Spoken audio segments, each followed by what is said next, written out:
here. It starts off automatically in this programming view. This is where you put your methods in here and create your events. In order to get to the Objects Gallery and Layout tool, or the Scene Editor, you click this green button. Once you click this green button, this is where you can actually pull objects into your world and create your scene. How this is set up, first of all, you see this window here with the blue sky and the green grass. This is what your camera is seeing. This is the display. This is what will be shown when you press the play button. This is what the camera is viewing, what your viewer will see. Over to the right, we have some translation tools here. This is for moving objects around and also affecting your cameras. I will talk about this in detail, thorough detail tomorrow, along with these tools here, because they're a little tough to use. So we'll talk about those tomorrow and how you can create dummies and a lot of other powerful tools tomorrow. Down below, we have the objects which are in folders. And I'm going to talk about this in a second, but I just want to show you what else is going on here. We also have this window over here, which is called the Object Tree window, and this is where all of your objects in your world, including lights and cameras, are located and organized. And then below that, we have the detail window. So whatever object you have selected, you can see the details and edit the properties of that object. Going back down to this folder window down here where these objects are. The way they have objects set up in Alice is there are these tabs, and this one right here, like all these tabs here, have a brownish background. If you scroll all the way over, you'll see that there is one that has a gray background. This is an actual object that you can pull into Alice. These are folders full of objects. So if you click on vehicles, for instance, then you'll see that some have a gray background. Now these are actual objects you can pull into Alice. So I just wanted to show you the difference between the colors and the backgrounds and why they are, what those indicate. So just an example here, I'm going to go into animals. You'll see that there's folders here called dinosaurs with a brown background, and then there's also the rest of the animals, which have a gray background. So if I pull this cow in, it's the actual cow, but this is, you can't pull that in, it's an actual folder full of other animals or other models. I'm going to delete this cow, and I've had questions about this before. In order to delete things in Alice, you right-click on it or control-click if you're using a Mac, and then go to delete. And for some reason, animals and people look at you and just, I guess they want to make you feel sad before they get deleted, and they spin out of control and fade away. But he's now gone. He's out of the world now, so we don't have to worry about him anymore. And if we want to go back up to, let's say we don't want animals, we can go back to this local gallery English. I know it's hard to read because it's got this white background and this light blue text, but you click on that, that'll take us back to the previous set of folders. Also, there's a search gallery. You can actually search the gallery to find an object. For instance, if we use the word rock, we want to find a rock in our gallery of models. We hit the search key, and what comes up is a rock chair, a rock, and a rockette, and a rockette again. What's going on here is kind of weird. First of all, the rockette you'll see is on here twice, and that's because it's in two folders. It's in the people folder. It's also in the holidays folder. The rock chair is in the furniture folder, and then of course there's the rock, which I believe is in the natural folder. There's actually a stone in there as well, but the stone didn't come up, and the reason why it didn't come up is because it doesn't have rock in the name. So the search feature, I just wanted to show you this, isn't like it's not very robust, because it's just showing you whatever's in the name. It'll just pop up here, so the word rock. So if you don't know the name, I guess that's what I'm trying to say. If you don't know the name of the model, you might have a hard time using the search feature to find it. If you want to leave the search feature, you just hit the Browse Gallery button, and that takes you back to the gallery view. There's also, If you look up here, there's a home link. If you click on that, this is actually the root of all the galleries. You have two options. There's the local gallery, which is on your computer, and there's also the web gallery. And this takes you to alice.org's web gallery. In fact, I'll show you that to you right now. I'll just click on it. When you first click on the web gallery, it'll warn you that it might slow your computer down. So there's a way around this, and I'll show you that in a second, but just to show you what it looks like if you're daring enough to risk the slow computer, hit OK, and it'll give you a little percentage of how long it's taking to upload everything from alice.org. And you can still, there we go. Now it's up to 100%, so everything's loaded. And you'll see there's a folder here called New Models, and it's got a green background to show you these are where the new models are. Some other folders are new too. There's a Planets folder and a Science Objects folder. Again, it's important to note that these are not on your computer. These are all, even the people one, this is leading to the Alice website, and I'll show you what I'm talking about in a second. But when you click on, let's say, New Models, again, it's taking a little longer because it's loading it from the website. But these are all the new models that are on the Alice website. And so then you can just very easily click on a tractor, pull it into the scene, and then now it's on your world, even though it came off of the internet. Also, you'll see that models have they tell you how big the file is, so you can keep track of models, so your world doesn't get out of control. So this, again, this might, depending on your internet speed, this might be too slow. This might drag your system down too much. So I don't recommend using the web gallery if that's the case. What you can do instead is you can go directly to alice.org. This is alice.org right here. You can go to Downloads and then Object Gallery for alice2.x. And then down here are all the tabs. This is exactly these are the exact tabs that that Alice was looking at when we said on the web, when it said this animals folder on the web is actually pointing at this animals folder right here. It's this very specific folder right here. So again, our new models down here, vehicles, and there's a tractor. It tells you again the size of the file, and it tells you who created it and some of the other metadata that's attached to it. But what you can do is instead of using the web folders in Alice, you can actually go inside here, go to Objects if that's what you wanted to get. And let's say I wanted to download this book. All I do is click on it, save it, and then it's a .a2c file. It's Alice2 class, because this is a class. This is a book class. I'm going to copy or open the containing folder. I'm going to copy the file. You can do that by clicking and right-clicking on it and hitting copy, or hitting Control or clicking Control-C to copy it. Then what you can do is navigate to where your Alice2.3 folder is. I saved mine. As I showed during yesterday's demonstration, saved it in program files, so C, program files, Alice 2.3.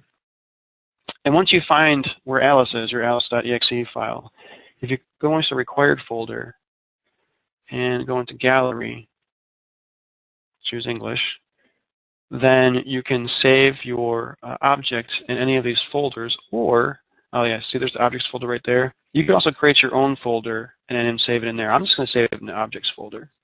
Objects, right click, and you can see I already saved it in here before. Paste. But this one is, no, you know what, let's save, yeah, well, that's fine, we'll save this. Or we can also do this, I'll create a new folder in here called Books, and I'll save it in here. And then when you go back to Alice, go to Home, and go to your local gallery. Again, this is local as in your computer. It's now looking on your computer. You'll see that the books folder I just created is there. And it doesn't show you a picture of it because, and the same thing with the folder, it doesn't show you a picture of the folder because I don't have this image attached to it. But if you bring this into the world, it's the actual, and I know it's a little small, but it's the actual book from the website. And there we go, it's a little bigger now.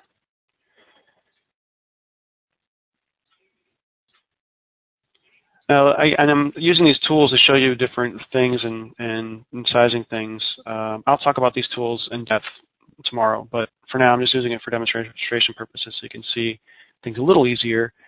But that's how you would take an object off of alice.org, off the website, and then import it into your folders so you can use it on your local computer without having the system bogged down through internet speeds. Okay, just to show you how I know you've probably seen me drag things into the world just by clicking and dragging, and that's one way to get objects into your world. Another way to do it is just by clicking. If we click the monkey, for instance, it'll show you a bunch of information about the monkey, and then there's a button to add the instance to the world. So you can add an instance of the object to the world, just like that. One thing I want to show you though before, well, I guess I didn't have to delete them, but one thing I want to show you was when you do click on an object, it shows you some metadata about it. It shows you the size, the file size. It'll show you who modeled it, if that information was included. It'll also tell you who painted it. Again, that's if the information is included. How many parts the model has. This monkey has 24 parts. How many methods, and what we mean by method is with Alice 2.3, they call algorithms methods. These are instructions for animations that come with, and not just necessarily animations. It might be something like make a noise or some other event, but it's instructions for the object and how it behaves, which you can call when you create your own methods in Alice. And you can also create your own methods for this character, which we will do on Thursday.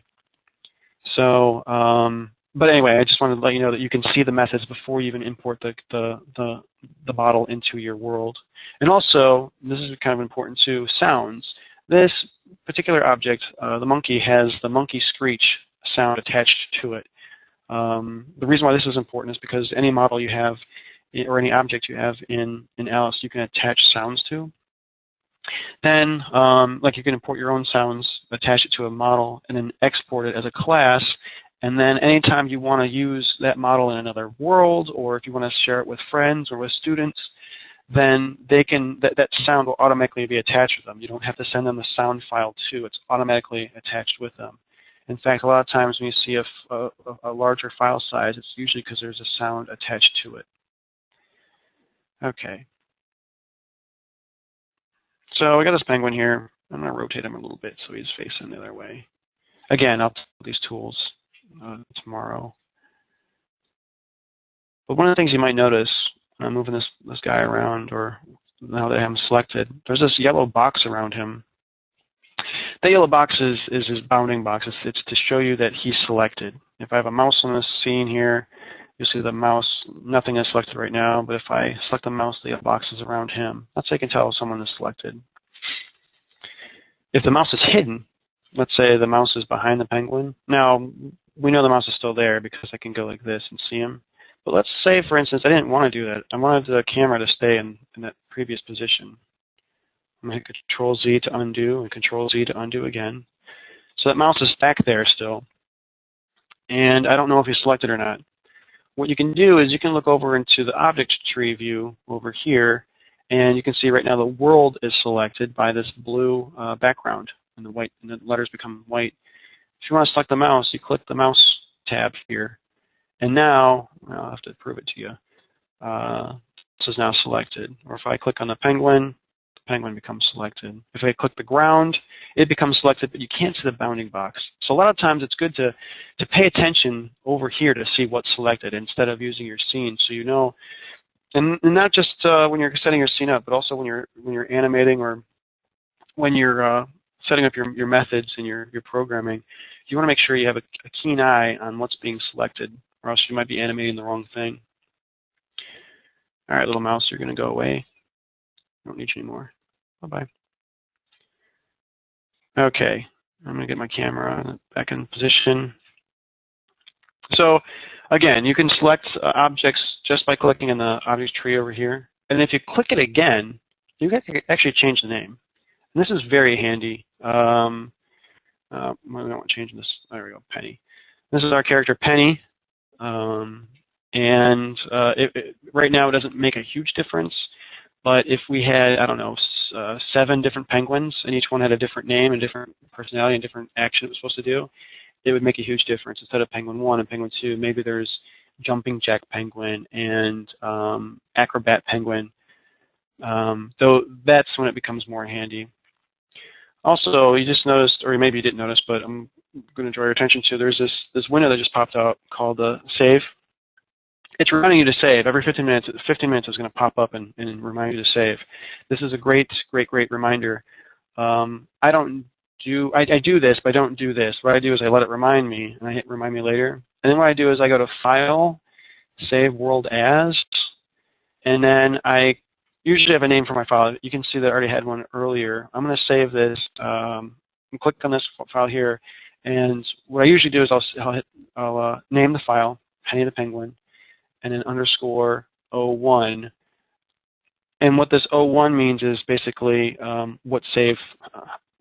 How many times I've saved it.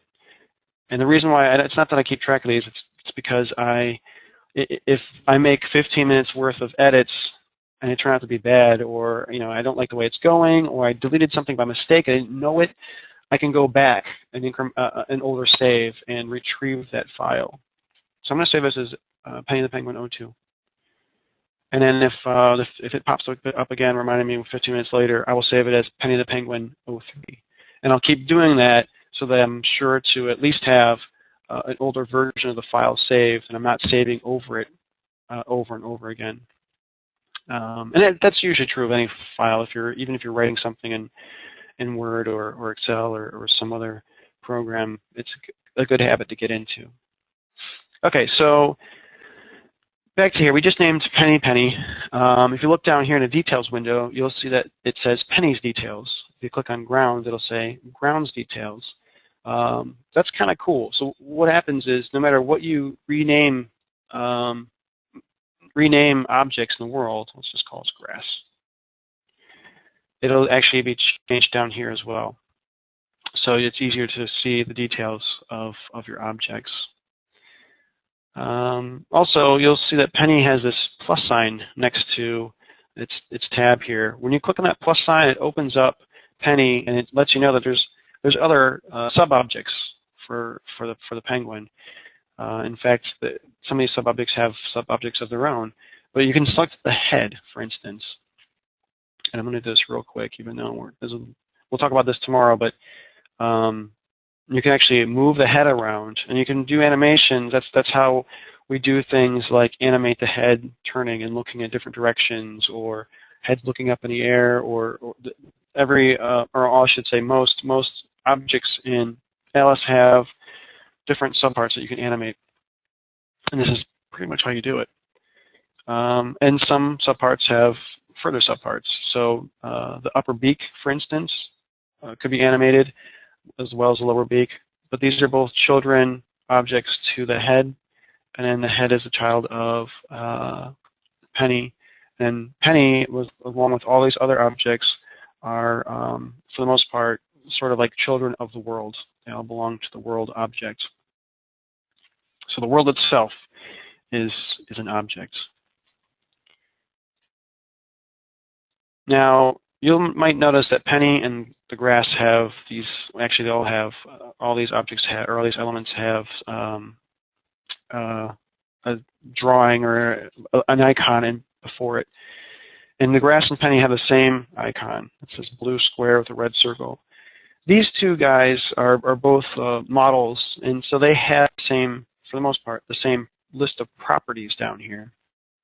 The light will have a different set of properties, as will the camera, and as will the world. These will all have separate properties. But grass and penny are the same, or will have the same properties because they're the same type of object. In fact, if we look at some of these properties down here, look at this window. And by the way, if you see these blue borders, you can actually you can click on them, drag them around, so you can repurpose or at least resize these windows to meet your purpose. So I just slid this up a little further so I can see these see the properties a little easier. The first thing you'll see in the property window usually is create new variable.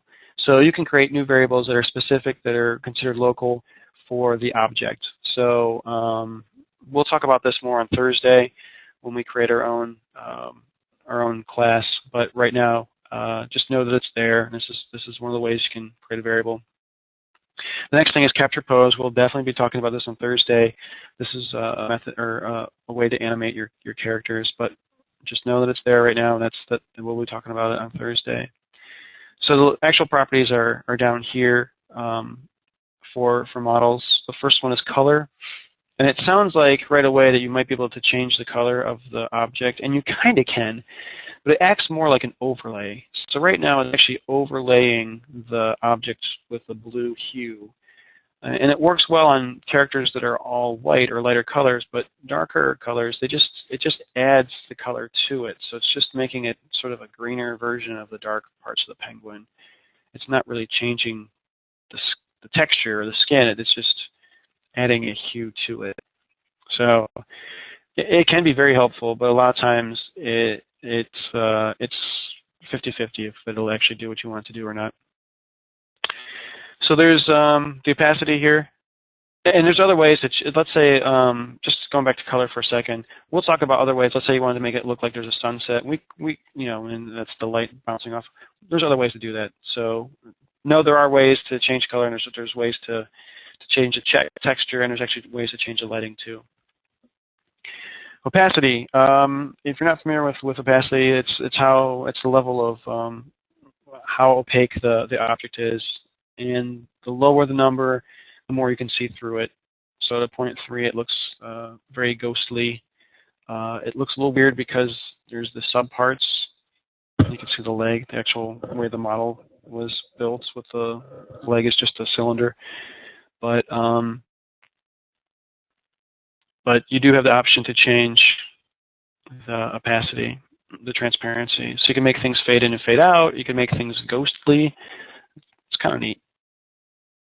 Or you could just make an arm opaque or transparent.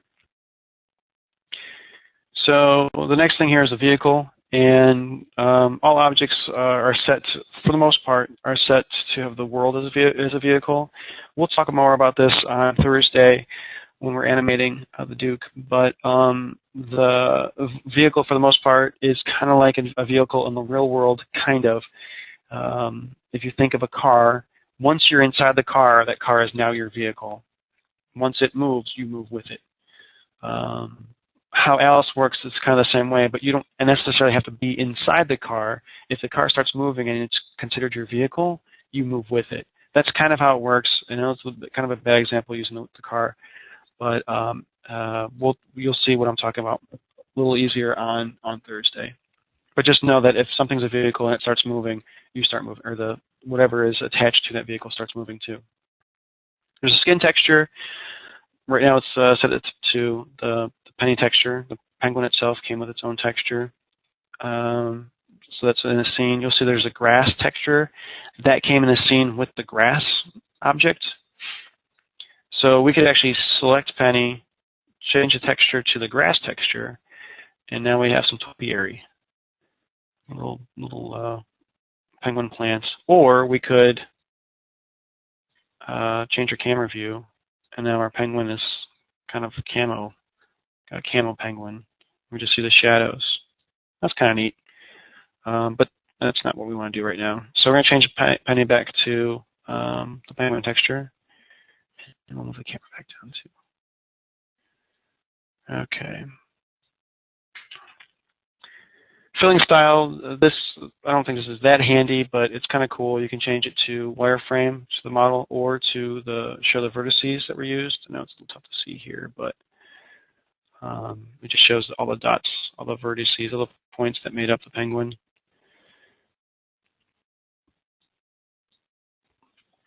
Point of view is objects are in 3D space, X, Y, Z coordinate. What this means is it's the position.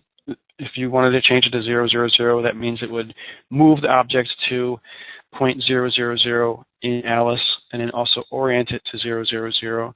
We'll talk about this tomorrow, but if you're interested in doing this overnight or during tomorrow before tomorrow's demonstration, then that's what it's talking about, is positioning and orienting it in Alice. And then is showing true or false. This is basically, is it visible or is it invisible? This comes in handy sometimes. There's a light object in Alice. It's an actual light bulb, and you can animate the actual light, the attenuation, and the brightness, and it does really cool things. But you don't necessarily always want that light showing. You don't want to see the light bulb itself. So it's cool to make the light bulb false, but still have the light animated. We'll talk about that more on Thursday as well. There's a section usually in almost every object called seldom used properties. I'm not going to go over them because they're really seldomly used.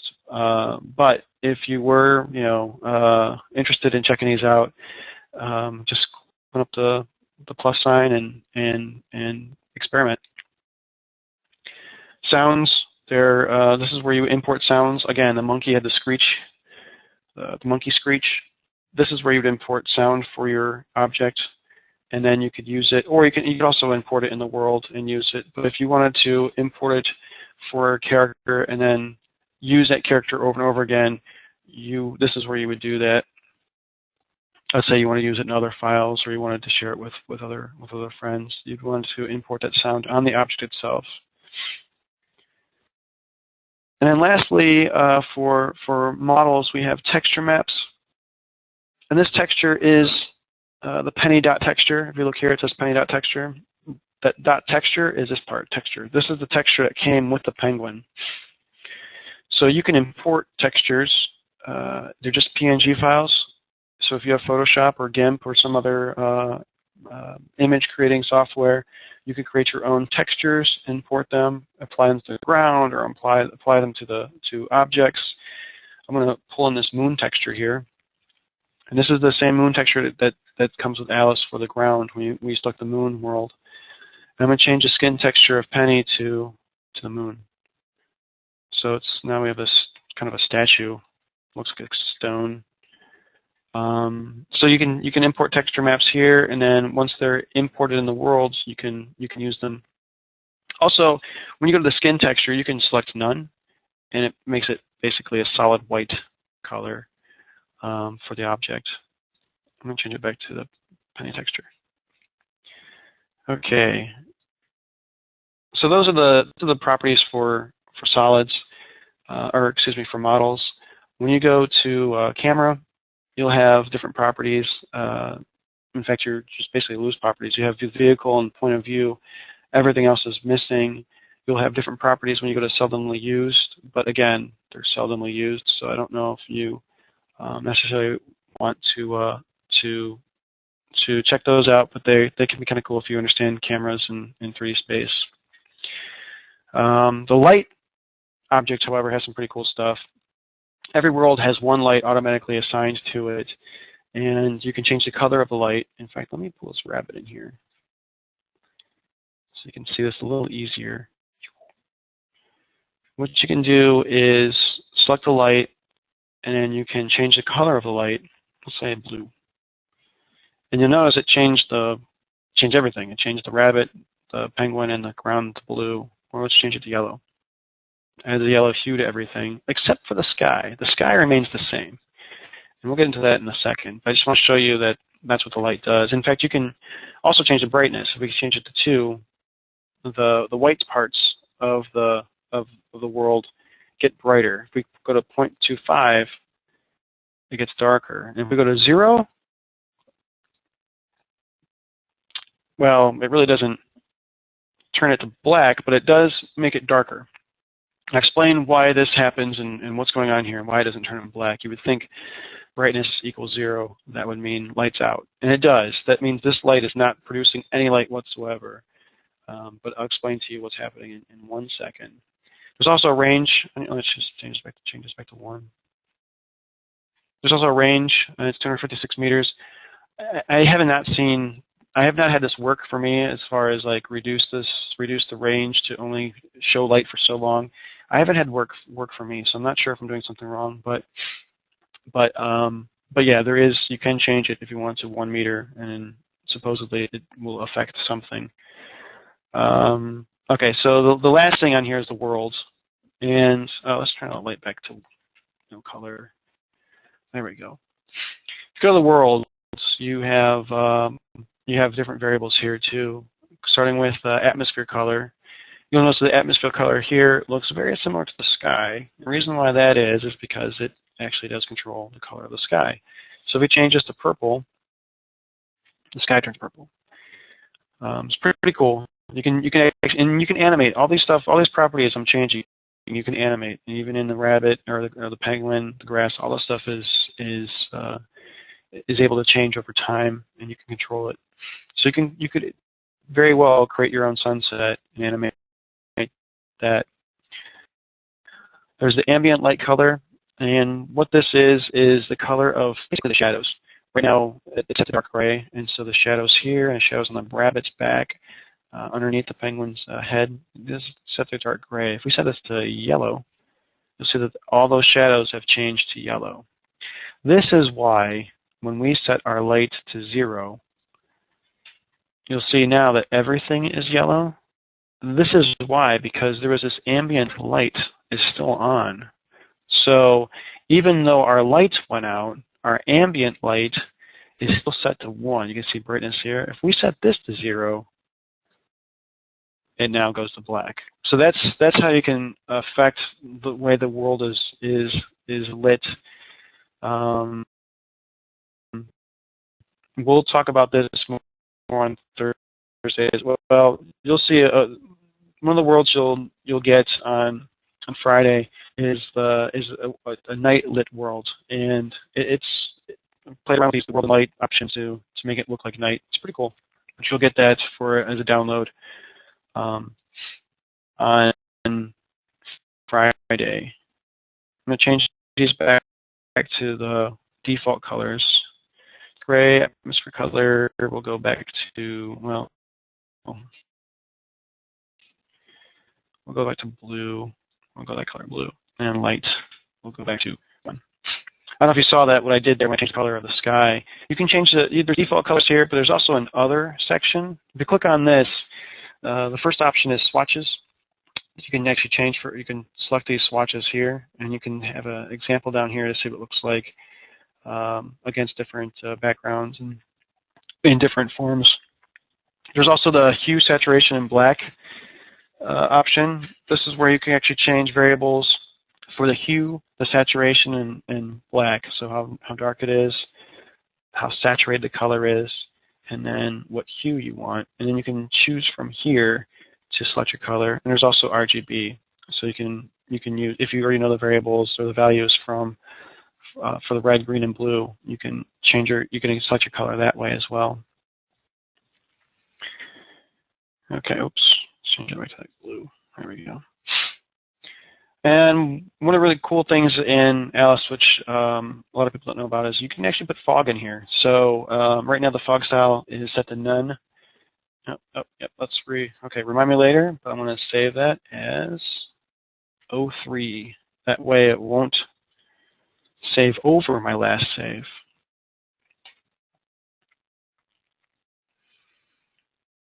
Okay, so we can change the fog to distance, and now you can see that the background, there's a fade, there's a gradient from sky to ground, just to show you what it looked like before, and now it looks like.